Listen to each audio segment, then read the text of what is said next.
Faustine Bas-Defossez joins me now, and you are Principal Policy Analyst for IEEP, the Head of Agriculture and Land Management Programme. It's a mouthful. Okay, so welcome to the 12th Forum for the Future of Agriculture. I know you've campaigned on issues around the Common Agricultural Policy, the CAP, for many years, and that you are talking to the Forum as a discussant on that this afternoon. We all know at the Forum that we need to restore degraded natural environments, but the CAP doesn't have a good reputation here, does it? Indeed. I think for many years the CAP has been seen partially as part of the problem, driving some types of farming practices that might lead to degradation of natural resources, etc. So in terms of maybe the future and looking at what has been proposed by the European Commission and understanding whether it can come as a solution to the challenges that have been asked, that we are faced with. As you say, we seem to understand that the level of challenges are high, but it's very important to understand the facts and to really understand and measure the level of challenges that we have in front of us. A lot has been said this morning about climate. It is a big challenge, but we also have big challenges with biodiversity. There are many studies that are coming out about the impacts of intensive agriculture on insects, for instance. And I think one of the latest study that was out in February was highlighting that actually insects can go extinct in a century if we don't change our food production systems. That's quite alarming, especially for farming that depends so much on insects. The same goes on with water, air quality was mentioned, soil, etc. But obviously farming is also part of the solution, and that's important to highlight. Farming can help store climate emissions. Farming can help protect certain species. Extensive farming methods can help secure water quality, etc.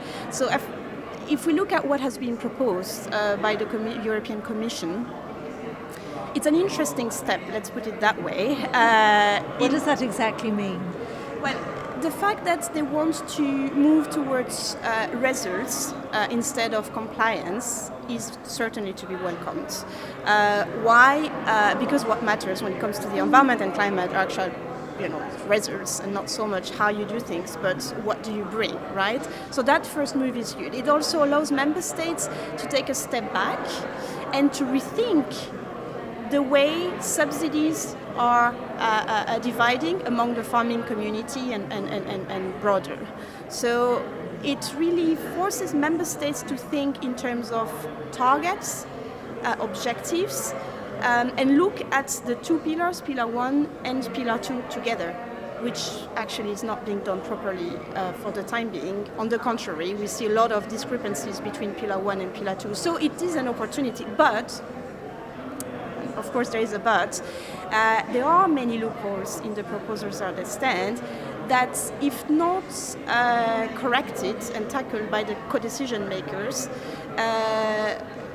risk transforming what has been proposed by the Commission as a missed opportunity. And I think decision makers should really remember, if we look at the level of the challenges that farming community is facing, that we're all facing, status quo is not an option. So we can't pretend that we are reforming it while keeping the same system as now, because it's unsustainable. It's not going to lead us anywhere.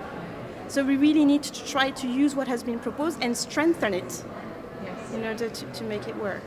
And you said there's time to reflect and to think about it, but actually one of the themes today is about the next generation coming and more about action. What would you propose in terms of your clear messages in terms of what really does need to happen next? Well, for the CAP, clearly it's for the decision makers, namely the Parliament and the Council, not to secure business as usual, and not to secure status quo as they've been doing for too long. And we've seen that, happened with the vote in the Committee for Agriculture early this month, unfortunately. So it's for them to really use and transform what has been proposed by the Commission in something that will really lead us to the results that we actually need. But it goes beyond that. It's also about transforming the food system as a whole. And the cap alone is not enough. I heard this morning, and that was very interesting, again, several times, we need to produce more because we need to feed more people, etc. To me, it sounds like, to do a small metaphor, let's say, it's like driving a car at full speed, an electric car, of course, because, it's about climate, with 2 flat tires, yet trying to go faster and faster and faster. What you need first is to stop, to fix your tire, and then see how far you still have to go. And what I mean here is that before saying we need to produce more, we need to tackle the problem of food waste. We have very unsustainable diets right now, unhealthy diets. We're consuming way too much meat, animal products. There is a lot of lack of fairness, obviously, in the way food is being distributed, etc., etc. So we really need to tackle that before saying we need to actually produce more. And that should be also priorities for So consumers and their behaviour, would be one of those flat tires in your metaphor very much. Yes, but also decision makers, because consumers have a lot of responsibilities, but it's very hard for people who have very little money, for instance, to make the right choice because they are, they do what they can with the money they have. So we also need to fill in the gap because for the time being, very often, unfortunately, and actually quite systematically, the true cost of production to the environment and to climate is not reflected in the price in the supermarket on the retailers. I don't think that people, they voluntarily want to consume unsustainably. I don't think that when they go to the supermarket they say, well, I'm going to buy this, or it's bad for the climate, great, or it's bad for the environment, or it's bad for animal welfare, or whatever. They don't think that way, And I think the most convenient choice now in the future should be the sustainable one.